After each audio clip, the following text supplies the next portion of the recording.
আসসালামু আলাইকুম। আশা করছি সবাই ভালো আছেন। অ্যানিস বার্না চ্যানেলের পক্ষ থেকে সবাইকে স্বাগতম। আজকে আমরা কলাই শাক ভাজি করব।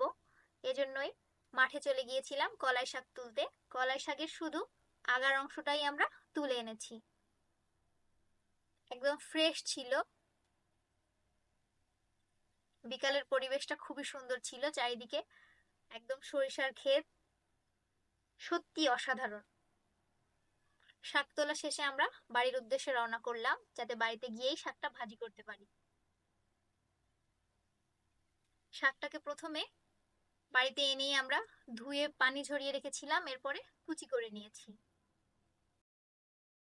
বটি অথবা ছুরি দিয়ে কুচি করতে পারেন আপনাদের সুবিধা অনুযায়ী।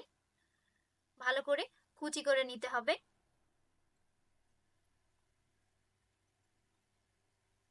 কুচি করা হয়ে গেলে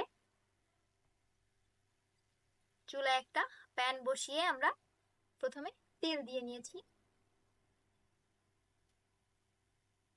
এখন তেলের মধ্যে কিছু রসুন কুচি এবং পেঁয়াজ কুচি দিয়ে ভালো করে ভেজে নিতে হবে। রসুন পেঁয়াজটা যখন ব্রাউন কালার হয়ে আসবে, তখন আমরা এর মধ্যে শাকটা দিয়ে দিব। রসুন এবং পেঁয়াজকে ভালো করে ভেজে নিতে হবে। এই পর্যায়ে শাকটা দিয়ে দিলে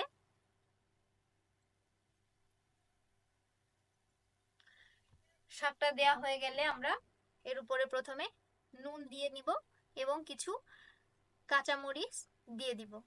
ঝাল আপনাদের পছন্দ অনুযায়ী দিতে পারেন, যে যেমন ঝাল খেতে পছন্দ করেন। সবকিছু দেওয়ার পরে 5 মিনিটের মতো চুলার উপর রাখলেই রান্নাটা প্রায় রেডি হয়ে যায় আর কি। লবণ মরিচ দিয়ে আমরা এটাকে ভালো করে মিশিয়ে নিব। কোনো এক্সট্রা পানি দেওয়ার প্রয়োজন নেই। দেখতেই পাচ্ছেন শাকটা এরকম হয়ে আসছে। এখন আমরা একটু ঢেকে দিব। 5 মিনিটের মতো ঢেকে দিলেই হয়ে যাবে আমাদের কলাই শাক ভাজি। এরকম হয়ে আসলে আমরা তখন কলাই শাক ভাজিটি নামিয়ে নিব। গরম ভাতের সঙ্গে খেতে খুবই মজাদার। আজ এ পর্যন্তই। আল্লাহ হাফেজ।